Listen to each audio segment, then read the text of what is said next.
യേശുവിൽ സ്നേഹമുള്ള മാതാപിതാക്കന്മാരെ, സഹോദരി സഹോദരന്മാരെ, പ്രിയപ്പെട്ട കുട്ടികളെ, നിങ്ങൾക്കെല്ലാവർക്കും സുഖം തന്നെ എന്ന് കരുതുകയാണ്. അതിനായിട്ട് പ്രാർത്ഥിക്കുന്നു. എല്ലാവരും എപ്പോഴും കാണുമ്പോൾ ചോദിക്കുന്നത് സുഖമാണോ എന്നാണല്ലോ.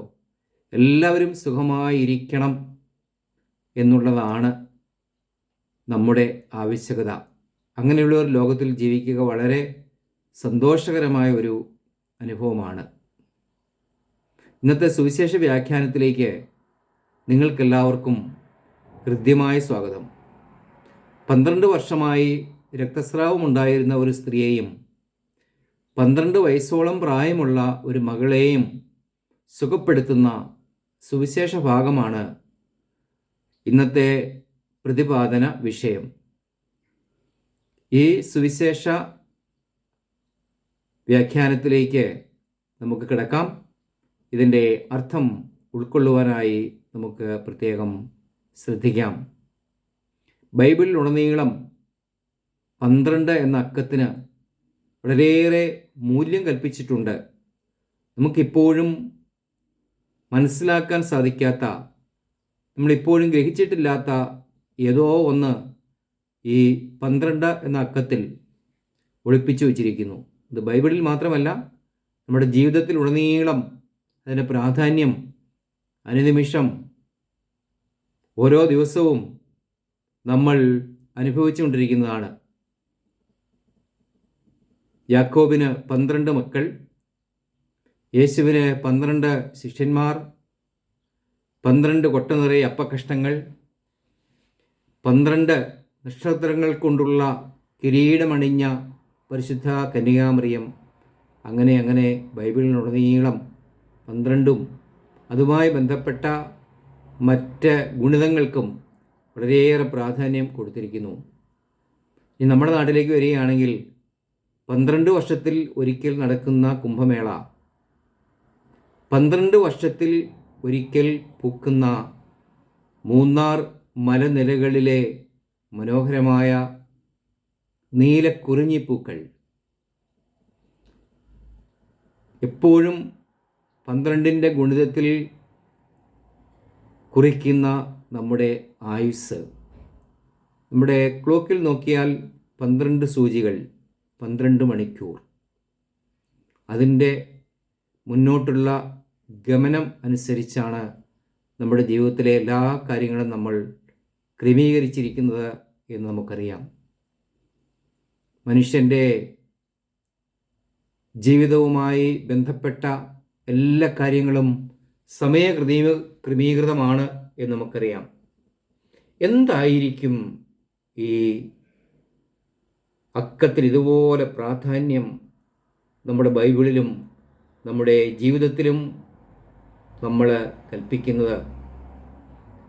നമുക്കറിയാം, ഈ സ്ത്രീയും ഈ പെൺകുട്ടിയും അവർക്കുണ്ടായ രോഗങ്ങൾ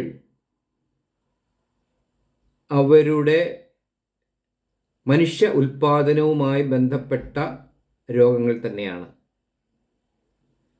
സ്ത്രീകൾക്ക് ദൈവം നൽകിയിരിക്കുന്ന പ്രത്യേകമായിട്ടുള്ള ഒരു പ്രിവിലേജും ആനന്ദവുമാണ്, ഒരേ സമയം ദുഃഖവും സന്തോഷവുമാണ്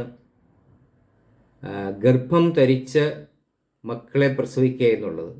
അതിൻ്റെ സന്തോഷവും അതിൻ്റെ വേദനയും ജീവിതത്തിലുടനീളം അവർ അനുഭവിച്ചുകൊണ്ടിരിക്കുന്നു. ഒരു പക്ഷേ അതായിരിക്കാം ഇന്നത്തെ സുവിശേഷത്തിൽ നിന്നും നമ്മൾ മനസ്സിലാക്കേണ്ട നിഗൂഢമായ കാര്യവും ഈ 12 എന്ന അക്കത്തിൻ്റെ പ്രാധാന്യവും. ഞാൻ ഒരു കാര്യം എൻ്റെ ഒരു വ്യാഖ്യാനത്തിൽ പറഞ്ഞുകൊള്ളട്ടെ. ഓരോ മാതാപിതാക്കന്മാർക്കും 12 മക്കളുണ്ടെങ്കിൽ, ഒന്നുകിൽ മാക്സിമം 12 മക്കൾ, അല്ലെങ്കിൽ ശരാശരി 12 മക്കൾ ഉണ്ടെങ്കിൽ, ഇന്ന് നമ്മുടെ കേരളത്തിൽ നമ്മുടെ സീറോ മലബാർ സഭ അനുഭവിക്കുന്ന മനുഷ്യ ദാരിദ്ര്യം, മനുഷ്യനില്ലെന്നുള്ള ദാരിദ്ര്യം തീർച്ചയായിട്ടും പരിഹരിക്കപ്പെടും. നമുക്ക് മനുഷ്യ ജീവന് കൂടുതലായിട്ട് പ്രാധാന്യം കൊടുക്കാം. എന്നാൽ ഈ സ്ത്രീയുടെയും മകളുടെയും സന്തതി പരമ്പരയിൽപ്പെട്ട ഏതാണ്ട് 1000-ലധികം ആൾക്കാരെ 2 വർഷം മുമ്പ് ഹമാസ് തീവ്രവാദികൾ ഇസ്രായേലിൽ കടന്നു കയറി ബലമായി പിടിച്ചുകൊണ്ട് പോവുകയും ബലാത്സംഗം ചെയ്യുകയും കൊല്ലുകയുമൊക്കെ ചെയ്തതിൻ്റെ വാർത്തകൾ ഇപ്പോഴും നമ്മുടെ ലോക മനസ്സാക്ഷിയെ ഞെട്ടിച്ചുകൊണ്ടിരിക്കുന്നു. അത് നമ്മൾ സോഷ്യൽ മീഡിയയിൽ എപ്പോഴും കണ്ടുകൊണ്ടിരിക്കുന്നു. നമുക്ക് സ്ത്രീകളോടും കുട്ടികളോടുമൊക്കെ പ്രത്യേകമായിട്ടുള്ള ഒരു പരിഗണന, അല്ലെങ്കിൽ അവർക്ക് നൽകേണ്ട ആ സുരക്ഷിതത്വത്തെക്കുറിച്ച് നമ്മളെപ്പോഴും ജാഗരൂകതയുള്ളവരായിരിക്കണം. പ്രിയപ്പെട്ടവർ, നമ്മുടെ കേരളം രോഗത്തിൻ്റെ കാര്യത്തിൽ ഒരു റിസ്ക് പോപ്പുലേഷനാണ് എന്ന് പറയാനായിട്ട് സാധിക്കും. നമ്മൾ പ്രായോഗികമായി സുവിശേഷം വായിക്കുമ്പോൾ, അത് വ്യാഖ്യാനിക്കുമ്പോൾ അതിൻ്റെ പ്രായോഗിക തലത്തിലേക്ക് തീർച്ചയായിട്ടും വരണം. ഇന്നുള്ളവർക്ക് എങ്ങനെ സൗഖ്യം കിട്ടുന്നു, ഇന്നുള്ളവർക്ക് എങ്ങനെ രോഗം കൂടുന്നു, ഇതിനെക്കുറിച്ച് നമ്മൾ ചിന്തിക്കാതെ രോഗങ്ങൾ മാറ്റുവാനായിട്ടുള്ള പ്രായോഗിക മാർഗങ്ങൾ നമ്മൾ കണ്ടുപിടിക്കാതെ ഇതിനെ ഒരു ചരിത്രപരമായി മാത്രം വ്യാഖ്യാനിക്കുന്നത് കൊണ്ട് എന്ത് കാര്യം? കാരണം ഇന്നും നമ്മുടെ നാട്ടിൽ ധാരാളമായ രോഗികളുണ്ട്. എല്ലാ രോഗങ്ങളുടെയും ഒരു ക്യാപിറ്റലാണ് കേരളമെന്ന് നമുക്ക് പറയാനായിട്ട് സാധിക്കും. കേരളത്തിലെ രാഷ്ട്രീയ, സാമൂഹിക, മത വ്യവസ്ഥിതികളെല്ലാം രോഗം വിളിച്ചു വരുത്തുന്നതാണ്. വലിയ സംഘടനകളും സംഘർഷങ്ങളും മനുഷ്യനെ വളരെയേറെ അസ്വസ്ഥപ്പെടുത്തിക്കൊണ്ടിരിക്കുന്നു.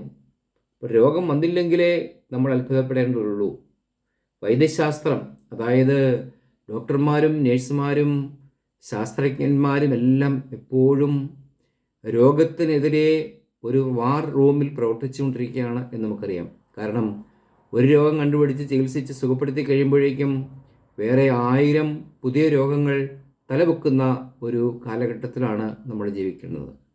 അതുകൊണ്ട് എത്രമാത്രം രോഗങ്ങളെ പ്രതിരോധിക്കാൻ നമുക്ക് സാധിക്കുമോ അത്രമാത്രം രോഗങ്ങളെ പ്രതിരോധിക്കാൻ നമുക്ക് ചിന്തിക്കാം. നമ്മുടെ ചിന്തകളിലും നമ്മുടെ വാക്കുകളിലും നമ്മുടെ പ്രവൃത്തികളിലുമെല്ലാം എല്ലാവർക്കും സൗഖ്യമുണ്ടാവണം, എല്ലാവരും സുഖമായി ജീവിക്കണം എന്നൊരു ചിന്ത ഉണ്ടാവട്ടെ. എല്ലാവിധ രോഗങ്ങളും ദൈവത്തിൻ്റെ വലിയ കൃപയാൽ നമ്മളിൽ നിന്നും അകന്നു പോകട്ടെ. ദൈവം നിങ്ങളെല്ലാവരെയും അനുഗ്രഹിക്കും.